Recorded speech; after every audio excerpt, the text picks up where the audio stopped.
America की विस्तृत मगरबी रियासतों में शदीद बर्फबारी से निज़ाम ज़िंदगी मुतासिर हो गई। गैर मुल्की मीडिया के मुताबिक अमेरिका में बर्फानी तूफान का सामना करने वाली रियासतों में 2 करोड़ शहरी आबाद हैं। मीडिया रिपोर्ट्स के मुताबिक कैलिफोर्निया में बर्फानी तूफान से 1 लाख से ज़ायद अफराद बिजली से महरूम हैं, जबकि रियासत में बर्फानी तूफान से 1000 से ज़ायद परवाजें मनसूख हो गई।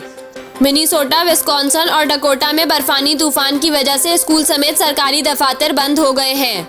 इसी के साथ मौसम की पेशगोई करने वालों का कहना है कि बर्फबारी का ये सिलसिला जुमेरात की दोपहर तक जारी रहने का इम्कान है।